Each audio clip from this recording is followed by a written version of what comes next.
Hi guys, and welcome to a brand new series on the channel with Stockport County. It is rebuilding Stockport. It is about time we did another rebuilding save. It's been 3 goddamn years. If you're looking forward to this series, do drop a like on the video. That'd be brilliant. If we could get it to 1,000, that'd be freaking unbelievable. So hey, go ahead and try to do that. Also, later in the video, I'll be letting you know how you can win a copy of FM19, so stick around for that. And while we're at it, since it's the first episode of this series, I'd like to get to know some of you. Some of you might be new to the channel, so let me know in the comments who you support. It's always good to see a wide range of different clubs in there, and it gives me a chance to see where everybody's kind of from. It's pretty awesome. So, this is Stockport County. They're the club that have fallen the furthest from their highest spot. Someone sent me an article about it a few months ago, and I felt like it was the sort of creme de la creme of what we could do as far as a rebuilding save goes. And since this is the first one I've done since Wimbledon, I thought we'd start here. And I think it's a good place to start, really. The two previous saves we've done like this with Portsmouth and Wimbledon have both been League 2 starts, and, you know, they've been difficult to do, of course, but this one is a whole different level of that for me, because for a start, we're semi-professional, and we're also starting 2 tiers lower in the Vanarama National League North, which is a bloody mouthful. You'll also see that the manager is Jonas Svenningsson, the hero, or one of the heroes anyway, of the B67 save. I've tried to get his details as close as I could to the real one. I couldn't remember his weight and height, but that sort of stuff doesn't really matter that much. We've got coaching badges that are appropriate for Stockport County, but we do have international footballer because that's what Jonas was. So we get a little boost, but also not a full boost. So it's fine. And I've put most of that onto youth development anyway, because we're going to have to do a lot of that during this save anyway, because that's what I like to do. Bringing in the regens as soon as I get a chance, essentially. It's always fun because then you're not playing with the same players in every save, and it keeps things fresh and interesting. That's the plan anyway. Now, I expect you're wondering, how did Stockport get into this position from being in, well, in fact, you could see it perfectly here. They came 8th, or was it 7th? No, it was 8th in the Championship back in the late 90s, and now they find themselves in the 6th tier. They were this close to a Premier League playoff, and here they are. So how did they get to that point? Well, I'm now going to pass you over to VoiceOver Me, who's going to tell you in 3 short minutes. So take it away, me. Stockport County were formed in 1883 as Heaton Norris Rovers by members of Wycliffe Congregational Church. Soon after, the club adopted the nickname the Hatters, due to Stockport's history as a centre of the Victorian hat-making industry. In 1900, Stockport were granted admission to the Football League's 2nd Division, after playing the early parts of their history in the Lancashire League. After winning 5 of their first 6 matches in the 1921-22 season, Stockport set the standard for the division and gained their first league title when they beat Darlington in front of 18,500 fans at Edgeley Park. 1924 saw Stockport County goalkeeper Harry Hardy called up to play for the England national team. He is the only player to be capped at full level by England whilst on Stockport's books. In the 1965 FA Cup, Stockport were drawn against reigning Football League champions Liverpool, with Stockport footing the 4th division table at the time. Stockport pulled off a shock 1-1 draw at Anfield. Unfortunately, the replay was a 2-0 home defeat. Danny Bergara was appointed manager in March 1989, quickly transforming the team, and automatic promotion was gained in 1991. The next 3 seasons saw Stockport make the playoffs, eventually losing 2-1 to Burnley in the playoff final in 1994. Unfortunately, in March 1995, Bergara was sacked after an altercation with then-chairman Brendan Elwood. Under Dave Jones, the 1997 campaign proved to be the most successful in the club's history. They finished 2nd in the 2nd Division and reached the semi-final of the League Cup, knocking out 3 Premiership teams in the process. The following year, Stockport finished 8th under the guidance of Gary Megson, just 2 places off the playoffs to reach the Premier League, the club's best ever league placing. The summer of 2003 saw the club change ownership as Elwood sold the club to Sale Sharks owner Brian Kennedy. 3 years later, Stockport County changed owners again after reportedly losing £4 million. Kennedy handed ownership of the club to the Supporters Trust. However, another relegation followed. Former player Jim Gannon was placed in charge. He led the club to safety in 2006, and County sustained a promotion challenge the next season, eventually missing out on the League 2 playoffs on goal difference. In 2008, County continued their success playing Rochdale at Wembley in the playoff final, coming from behind to secure a 3-2 victory and earn promotion to League 1. In April 2009, Stockport were placed into administration, following a battle to repay creditors. Later that year, in June, Leonard Curtis, administrator of County, announced that they had agreed terms with the Melrose Consortium for the sale of the club. However, the sale was never completed, and in March 2010 it was announced that a new consortium, the 2015 Group, had been given exclusivity to work towards the takeover of the club. On the 17th of June 2010, the takeover of Stockport County by the group was announced. In 2011, after a series of different managers and bad results, Stockport's relegation from the Football League after 106 years was confirmed after a 2-0 away defeat against Crewe Alexandra. In 2013, after yet more managerial changes were unable to turn around the club's form, they were relegated to Conference North on the final day of the season after a defeat to title challengers Kidderminster Harriers. The club have been in the 6th tier of English football ever since. Now it's time to change that. Right then, we're back. I hope you enjoyed that little history segment. It's been I haven't done one of those for a very long time, but I wanted to bring them back because I do enjoy making them. They just take an awful long time to make. I know some of the images I had to use weren't quite date accurate in a lot of places. It's just there was a limited amount of stuff I could find, and I did my best to piece it together as much as I could, particularly the early days stuff. There's just a limited amount of that kind of stuff available, so I did my best. So the aims for the series are the aims that we always use in these series, essentially. Win the Champions League with a team who have fallen on hard times. I mean, to be fair, they've kind of been bouncing back as of recent years. They haven't actually got promoted yet. Now, the club are sort of in a mini resurgence. They've slowly improved over the last few years after they sort of reached their nadir of coming 4th in Conference North as it would have been at the time. They've slightly bounced back, a few more decent finishes. Last year they came 5th. This year the aims are essentially promotion. That's kind of what we're going to have to do in the first season, which admittedly is quite a bit of pressure when you're coming into a new club, trying to use tactics, get to know the players and all that sort of stuff. So hopefully we can achieve that and iron things out over the course of the season. We've got some good players for this level. That's what I would say. A lot of the players I was looking at in the squad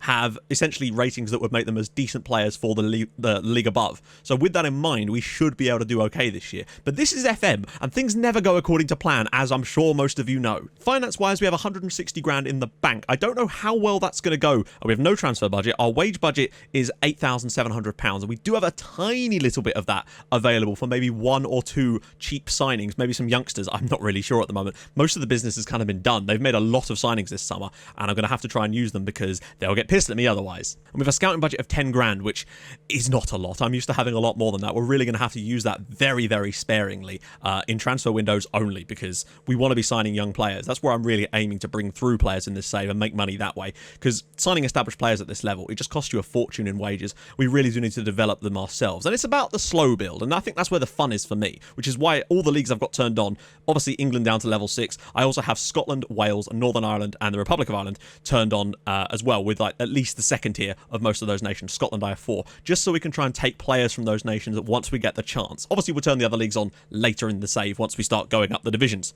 hopefully, unless I get sacked in the first season, and then I don't know what to do. Now, I did a little test save of this a couple of weeks ago just to try a few things out, and I noticed that we got some quite decent regens in the under-18s from the very beginning. Now, that might have been pure luck, but I had a 16-year-old guy called Kieran Pike who was quite literally almost the 2nd best player in the team at the age of 16. I've not looked at any of the youngster squads at all. I've literally just loaded in the save, so we're going to find out this together. I don't think we'll get quite as lucky this time, but if we could just get a couple with maybe decent potential, that would be quite nice, because I think the club is better than this level. Just looking at the main team overall, some decent ability in there with Warburton, who's a brand new signing, I think. Or I've been here a year before. Connor DeMaio, we'll talk about him in a bit. Duxbury, Elliot Osborne, who's on loan from Southport, I believe. Yes, he is. He'll be very important for us in that deep line playmaker role, potentially. Jake Kirby, Darren Stevenson, good wingers. Ashley Palmer, towering centre-back. Paul Turnbull, a bullish midfielder, a turn-bullish midfielder, if you like. Hinchcliffe, a great, excellent goalkeeper, or certainly will be for us, potentially as a sweeper keeper too. Sam Walker, another playmaker, potential backup. Frank Mulhern, a striker that will definitely feature for us this year, no doubt. Sam Minahan might be seeing himself playing second fiddle at that right-back position. We're not entirely sure yet. Dan Cowan, again, right-back or centre-back potential. Jordan Keane, more of a ball-playing centre-back, but he's got, reasonable level of potential to even come further forward. He can play as a defensive midfielder, but I'd rather play him as a centre-back because we've not got enough defensive midfielders. Chris Smalley, again, a bit more of a backup. Callum Mantak can play all the way down that right-hand side, which is very, very nice. Ian Ormerson, a good backup goalkeeper. Niall Bell, a different kind of playmaker, more of a sort of pacey youngster, but he's got decent height as well. And Adam Thomas, who can fill in on that right-hand side. But what we really want to see is the under-23s, which there's basically none. Anyone interesting in here? A couple of players with some high potential. Jordan Downing, no-nonsense centre-back, could be quite decent. Adam Etches, potentially on the right-hand side. And Simon Zubik, I believe that's how it's pronounced. I mean, come on, how close am I? I'm probably all right on that one. And he's a decent striker, so there's that. And Dane Smith, the goalkeeper, yeah, less about him the better, I think. But what I really want to see is the under-18s. Do we get anyone decent? Well, okay, no one that's decent yet. But a couple of players who have some decent potential, which is, I guess, something. So who have we got? We've got Paul Waldron, He's an attacking midfielder, which is a bit annoying because I'm not really intending to play a system with an attacking midfielder in at the moment because our players actually suit the system I've been using with Fulham quite nicely because we've got an excellent inside forward on the left and we've got the defensive midfielder, 2 good centre midfielders and a really good overlapping wing back on the left as well. So I'm leaning towards playing the same type of style that we did with Fulham, which means attacking midfielders might have to take a backseat or be retrained, which does leave us the problem of Warburton, but we'll come to that. We'll cross that bridge when we get to it. We also have Ashley Conway, who, conveniently, also plays in the same position, which is just marvellous. 2 good regens in a position that we don't use. Maybe we'll have to find a way to use that position. We'll talk about it later in the season, but I think for now we're going to go with a tactic I kind of have a basis on. But if we start to see some changes and think we can get away with using an attacking midfielder, then we might well have to bring some of these guys in. But the one that looks really interesting, he's a wing-back too, Bruno Pot... That is a great name. He is English, but there we go, Bruno Pontes. He isn't even close to being good enough for the first team right now. Resolute personality, which is what I like to see. Good determination. These are all things that make me think he could be a solid player in the future for this right-hand side. Bruno Pontes is definitely one I'll be getting on a full-time contract, or as close to it as I can, because I think he's got some decent potential, and maybe getting him in the team in some sort of under-19 games and stuff. Now, I don't know much about the teams in this division, particularly as far as where they're supposed to rank, so it's hard to look at this and go, ooh, this is what we need to be doing in these games. But I want to start off at home with a win. We're playing at home against FC United. I feel like, which will be in the next episode. I feel like that's a winnable one. If we're going to win the league this year, or at least challenge at the top, we're going to have to be trying to win as many home games as possible. We're essentially going to be playing this shape. I'll obviously change some of the positions around because we want an inside forward on this side because we've got great players there. It'll essentially be the similar kind of style as Fulham, just with some of the roles changed a little bit because we don't want ball-playing defenders in the 6th tier of English football. We just don't have the players for it. So they'll be a bit more no-nonsense or just central defenders, essentially. We've got some spaces on the recruitment staff open as well, so I'll be keen to fill that with things like directors of football, chief scouts, data analysts, to make sure we can get the best out of this. And because they're already open, it means we don't have to fire anybody, so we can pick the best ones. And I think that's important at this stage. Now, I know I said I was going to potentially put some of the players from B67 on the backroom staff, but I didn't want to edit the database just because it leaves open the idea that I could have edited other things, and I didn't want to have done that. So we might be able to use that stadium name fix to replace some names later on to bring them into the team. But I think that's the best I can really do on that one. Now, of course, we have the new training modules this year, and because we're a semi-pro team, we only really get 2 sets of training a week. So we're going to have to make the most of that. Focus a lot on the tactical familiarity at first anyway, and then start planning per game. And because games come thick and fast, we're going to need a lot of rotation, and I just don't think we have the squad depth for that at the moment. But then the other teams have to deal with it too, so I'm hoping they'll fall into the same traps and we can keep injuries to a minimum. Conor De Maio is the best paid player at the club. He's the only one who's actually on a 2-year contract, so we have to worry about a lot of the others, but him, not just yet. More of a ball-winning midfielder. Potentially as a defensive midfielder, but he can play in the midfield too. So he'll either be our defensive midfielder, or we'll put him as the sort of box-to-box type of player, because he's okay. His long shots are 10 as well, which would be quite useful from corners, perhaps. Got obviously Elliot Osborne on loan from Southport, but clearly he used to play for Fleetwood, because that's what he is in my face pack. He'll probably be the player I'm relying on as our sort of playmaker in there, because he's got that 11 passing. 10 vision is okay. It's not amazing. We don't really have a big playmaker, to be honest. Something we might look into, but not right now because we've got too many players in this position already. We also have an embarrassment of riches in this left wing position, particularly on the inside forward side of things. We've got both Darren Stevenson and Jake Kirby. Now, the issue here is that Jake Kirby can play... He's a right-footed only player, but he can play on this right-hand side wing. The issue is he's got that cuts inside from both wings trait. So the right-hand side wing is one area where we're kind of a bit short. Callum Mantak could play there, along with Adam Thomas, maybe. But Kirby and Stevenson, at least we can rotate those on the left-hand side, perhaps. And of course, there's the big man, Ashley Palmer, 6'1", decent enough heading. We're going to be using him a lot from corners to try and get him into key positions to win some headers, get some knockdowns that we can hopefully tap into the back of the net. That's the plan anyway. It's worked in my tests, so we'll see. Anyway, I said at the start of the video I was going to show you how you could win a copy of FM19, and it's very simple, really. In the description to this video, there is a link to gleam.io. It is a website where I've made a competition. There's many different ways you can enter. It's not just one. You can get several different ways to enter, and each of them have different ways. And all of you, if you go over there as a subscriber, you'll automatically be entered just for being a subscriber to the channel. So there's that too. So follow the instructions over there, and I'll be announcing the winner. I think it's a week from today, basically. The moment you're hearing this, a week from today, the winner will be drawn, and I will email you with your code for FM19 if you haven't bought it already. And if you have, you can give it to a friend, I suppose. So go over there and do that. That'll be awesome. So coming up tomorrow, we have our first transfer window. I don't know really what I'm going to do because we don't have a lot of money at play. Our transfer budget is nothing with £358 rather in wages.